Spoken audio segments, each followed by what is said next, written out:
Hi, it's Amazing Alnita. In case you're wondering where's Nita now, I am actually on Green Island in Cairns, Australia, talking with a very interesting gentleman who was a diver for many, many years. I am going to introduce you to Rico. Can you say hi? Oh, let's turn this away. My name is Lawrence. Okay, this is Lawrence. Hi, Lawrence. And let's see. And you said, where do you stay currently? You say again? Where do you stay currently? In Maine. In Maine. But you have dives that have taken. Okay, how did you become a diver? Just because of interest. Of interest. I read books about it as a boy, and then later on I had the opportunity to join the dive club and started diving. So, how many dives would you say you've done over the years? A few hundred. A few hundred. Oh my goodness. Wow. Okay, so you've dived in all sorts of situations. Now we need to go. Now we need to go. Okay. Okay, so let's pick up. Yes, let's pick up exactly where we were at. You said that you completed how many dives? About a few hundred. A few hundred. No. Oh my goodness. Okay, were they in like the same type of locations or what? No, they were not. There were some in the Mediterranean, Italian islands, Giglio, Capraia, Porto San Stefano, Croatia, the Adriatic Sea, some Bavarian mountain lakes, some Austrian mountain lakes, some rivers in Texas. In Texas? Oh, my exes live in Texas. Okay. Wow. So, out of all of the places that you would it be dived, you went diving. Which places? What were your favorites? The Palancar Reef in Cozumel. In Cozumel. But that was close to 50 years ago that I did that, and back then it was more intact than it is today. Okay. So it's very rich in fish population. That's where I got my first shark scale. Oh my goodness! Yeah. Did the shark almost attack you? No. But it approached me. Did you almost attack the shark? I sort of showed my teeth and the shark swam away. Oh, wow. Okay, fearless Just warriors. But the water there had a visibility of about 150 feet. And so you could see the shark coming out from the deep, and then maybe I would say, it's hard to say underwater, but I would say about 20 yards away from me, 60 feet away, he turned sideways and swam parallel to me, and I could see how long that thing was. Oh my goodness. And it made me a little bit nervous for a moment. I wasn't even there, and I'm nervous now. It's like, oh gosh. I mean, obviously you're okay, but apparently I did not fit the image that the shark had of its food. see, isn't that one time you're glad you didn't fit in? Wow. But you said that you also do ice diving. Yeah. Okay, can you tell us what ice diving is? Well, as the name says, you cut a hole in the ice, push the ice plate under the other ice, so you have open water now, and then you go in. It's of course a very silly thing to do without having a need to do so. Just to do it for sports, it's unpleasant, right? You almost freeze your entire face because it's not protected by the wetsuit, and a dry suit would be much more comfortable, of course, but it's very clear water under the ice. The colors are very different from the summertime, and interestingly enough, when your air bubbles collect under the ice layer, they form a mirror, and when you look up, you look literally at a mirror, and that's all you see. Oh, so if you don't have a rope, you don't have a way to get out. You may find it difficult to get out. Yeah, and it's a safety precaution that is mandatory when you do that, unless you want to risk your life. Well, what is the lure of ice diving? Just because you can do it. Okay. It's what is I mean, what is the lure of mountain alpine skiing?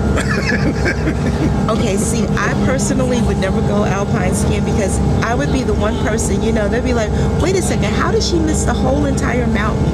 I'm scared of falling off the mountain. You wouldn't. If there's anybody that could, it would be me. It'd be like, what? I don't want to go viral over these things. It is just for the fun of it, for the it's exhilarating. Okay. To see the fish in the valley static.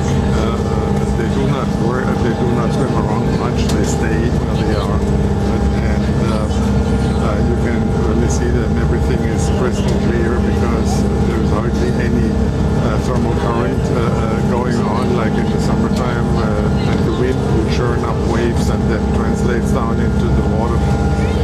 None of that, so it's very clear. And but it's cold. It's cold. Okay. I can see that. You need some warming beverages afterwards. Probably before it too, I'm just saying. No, not before it. Before you do not drink alcohol before you go. Because it gets cold. Well, you lose your heat right away. Right? I mean, it dilates the blood vessels and you feel warm, but the body heat goes out in a hurry. Okay, you may have saved my life. You never know. Okay. So you can have a mulled wine or some cider or something like that afterwards. Okay. But before. Okay, so it gives you something to look forward to. And some doctors would suggest not even afterwards. You should do it. Got you. So, out of everything that you've seen, what were the top 3 things that you've seen? The things that really caught you off guard? Well, in one of the Bavarian mountain lakes, we found a steel helmet from World War II. Oh. With the skull still in it. Are you serious? Well, we left it there out of respect. Okay. But that was a soldier that either drowned in the lake, being too heavy with all his gear, or was wounded or shot and then sank to the bottom and then stayed there. And there was also his fairly rusted out rifle was still there with him. Oh, wow.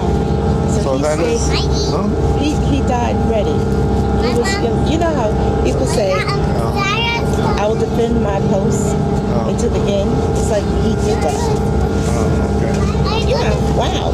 Okay. There was he was in there probably for a good. He was probably in there for a good 40, 45 years. Did you scream when you saw it? No. You did? Why would I? It's a skull. I would have screamed. What is it? Going to bite me? It might. Okay. So I was in the market the other day, and oh gosh, we went to the market and they had python. And a python, it was just, it was dead. But I couldn't walk. I couldn't walk past the python. I was there. I was screaming.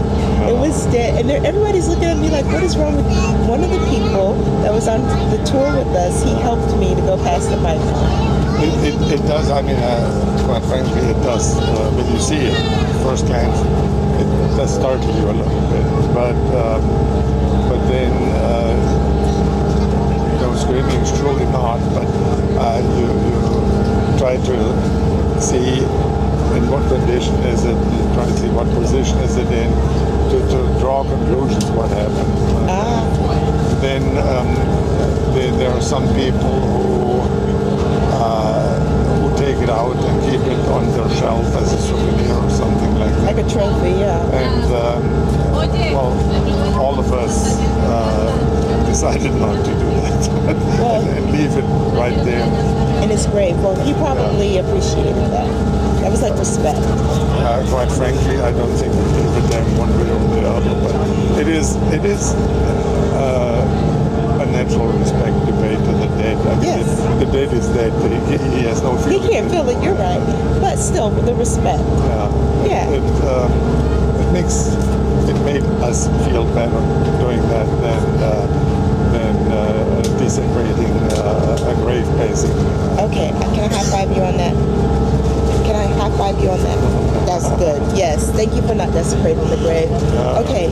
So, all right. So that was the first. Wow. I don't know if you could top that. What were the other two most unexpected, unusual things that you found? Well, having an octopus sort of wrapping itself around your arm, that's a very strange feeling. Oh my goodness!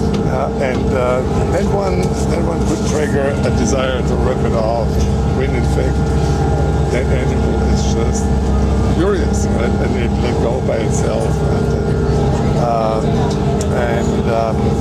The last one was a shipwreck that had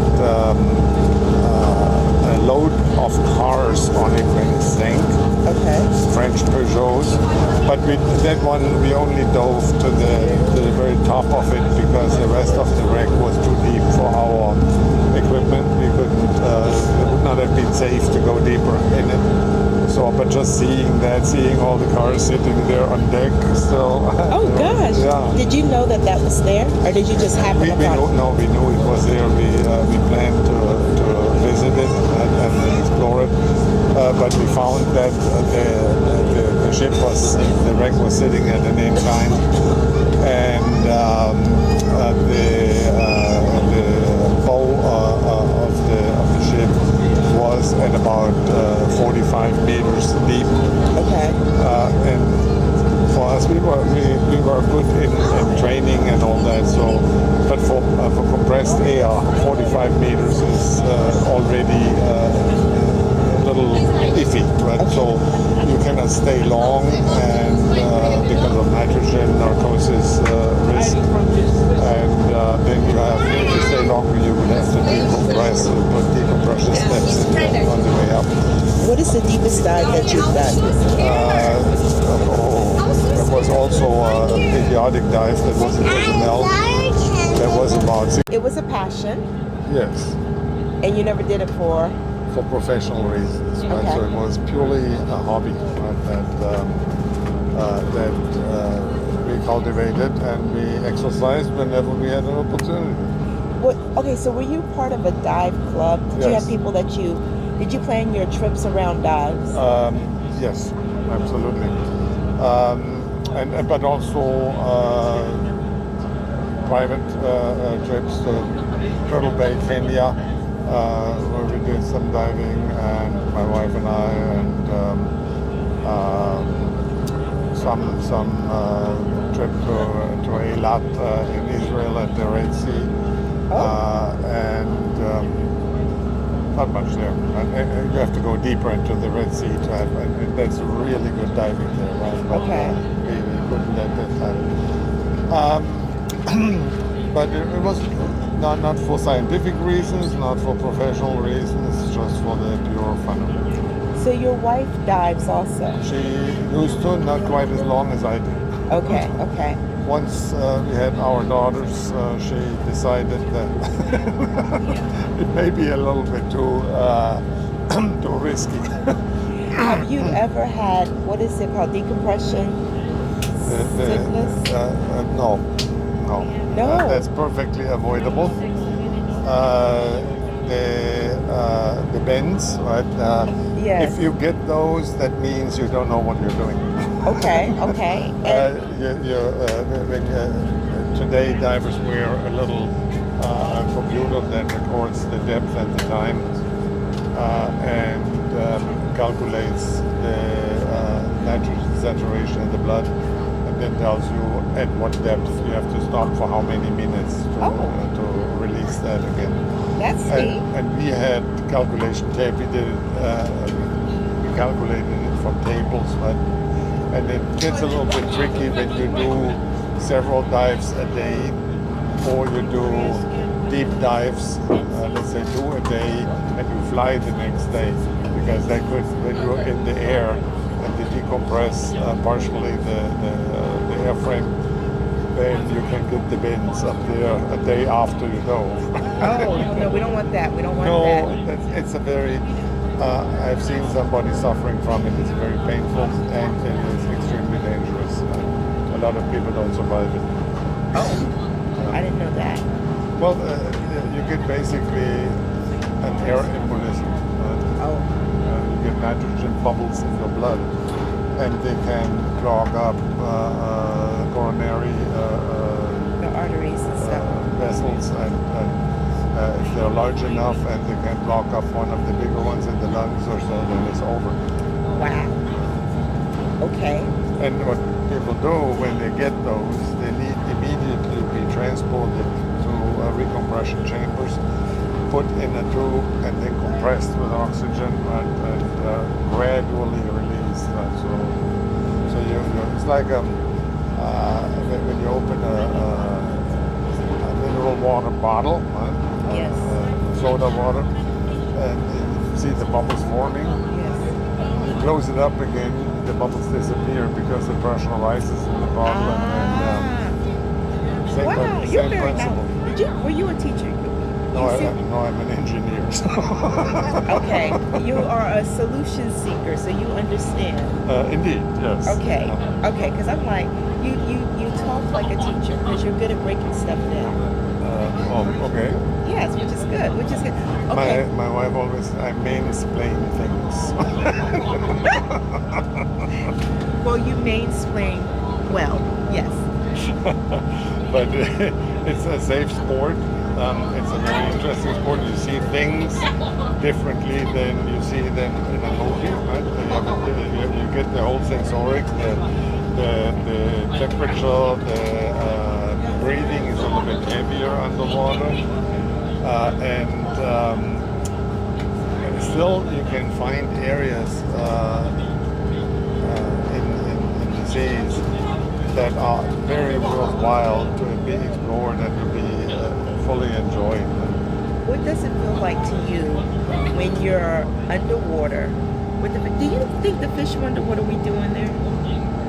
Say again? Do you think the fish wonder what are we doing there? I don't think so. You don't think so? It's like you don't think they're a little curious. They're curious, yes, but not cognitive. That there's something in there. So they have not seen that before, so they sometimes don't know how to respond to it. Okay. Other reef fish, for instance, groupers, right? The big, large bass, right? That you see, we saw a few today too, but bigger, right? They show no signs of fear. Right?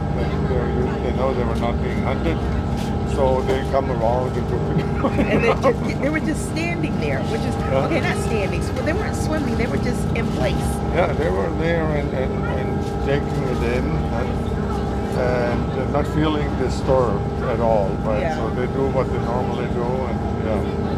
Okay. So, what do you feel when you're under the water? It's quiet. It is peaceful, and it's interesting. And so you see, literally, you see things that are specific to that environment. The corals, the fish, the way the seagrass and the plants move in the current. That is interesting to observe, and it gives me a good feeling to see that. Period. I mean, it's hard to describe, but it's a very serene feeling. Have you ever seen a whale while you were diving? No. Okay. If you saw a whale, would you be scared? I would probably stay away from it. Okay. I'm like, because you've been pretty fearless so far. You saw the skull and. No, you know. I would with a whale.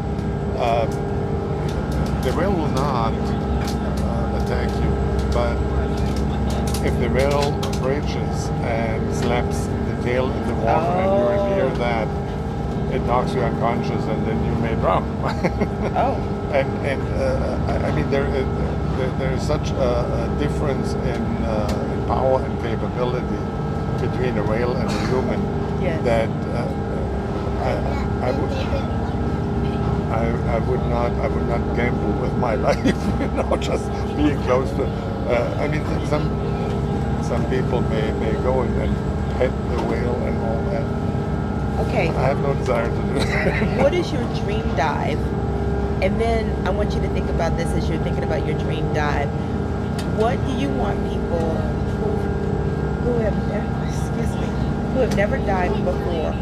What do you want them to know about diving?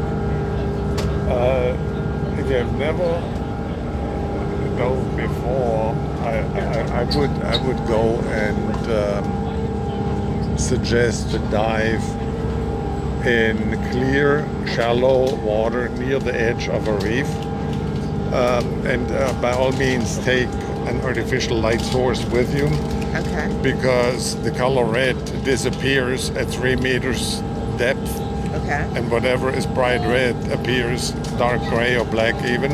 Okay. So you want to be able to illuminate your surroundings and see the real colors of the life there, of the fish and the corals and the starfish and what have you. You said you could take a flashlight and you could shine it on a starfish that looks black, and you'll discover that it's bright red.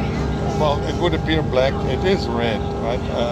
If it's on the surface, but at 7-8 meters underwater, you look at it and it appears to your eye as dark gray, brown gray, and only when you illuminate it with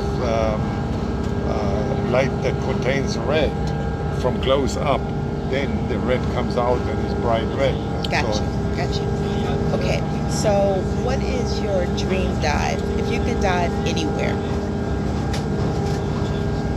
Probably Red Sea. the Red Sea. Yeah, Red Sea, the coral reefs there, and coral reefs in general. Would you go to the Titanic? No, You would not. No. No interest at all. no, no. We know perfectly well what it looks like.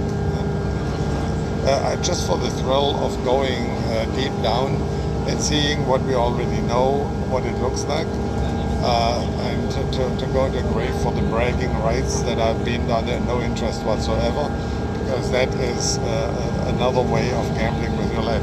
To go in a scientific bathyscaphe or so all the way down into the Mariana Trench or so and look at the geology and how it evolved, that would be a different story. That serves a purpose. Okay. But going to the Titanic, in my eyes, does not serve really a purpose.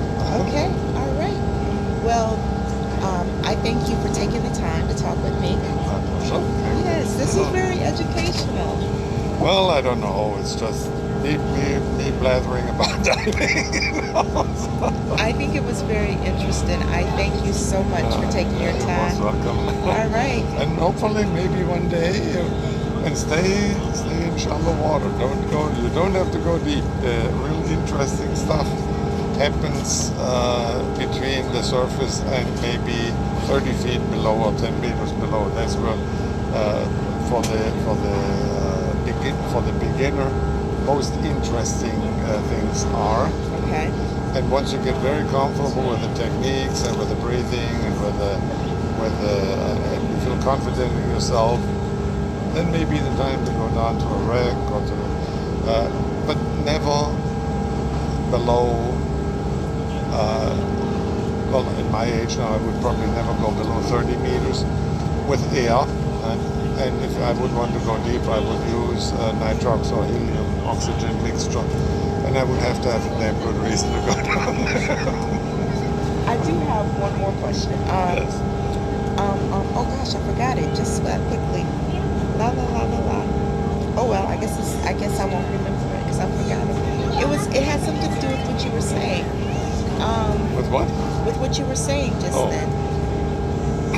But I can't remember. Staying close to the surface or playing it safe or no? I don't know. I can't remember.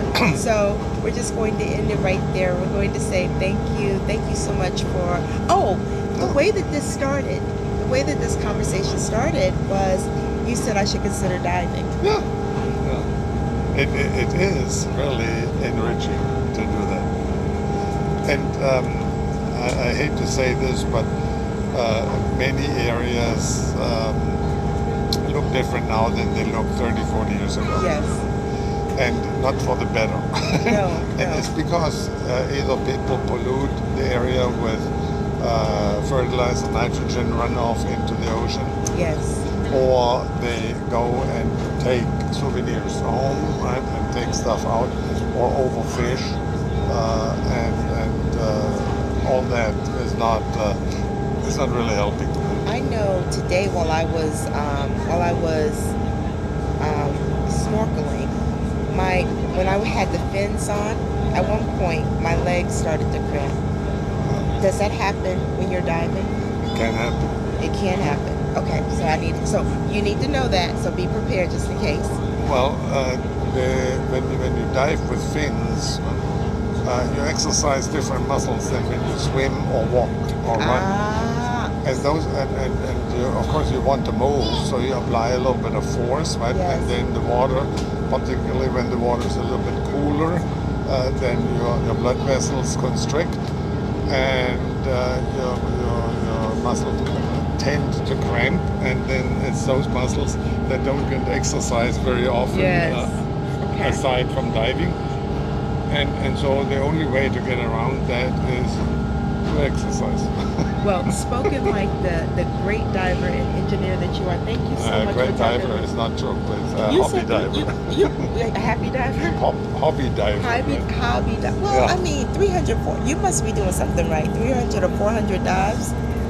A few, not four, a few hundred, maybe A few 300. Yeah, so 400 would probably be too many. That would be too.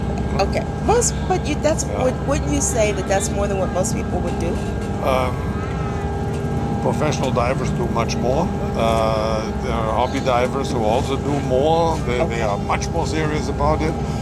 So I treated it leisurely, but I took a good 20-25 years of active diving every year, right? And so it comes together. Okay. Well, like I said, thank you for sharing your knowledge. Thank you for sharing your time. You're welcome. Yes. And it's like, hey, you heard it here. Be adventurous, be you, be beautiful, and don't forget to shine your light, sugar. Bye. Hi, it's Amazing Alnita, and if you enjoyed that video, please subscribe so you can keep up with my journeys, not just here, wherever I go and experience new things, so you can experience them with me. Thank you. Don't forget to shine your light, sugar. Bye.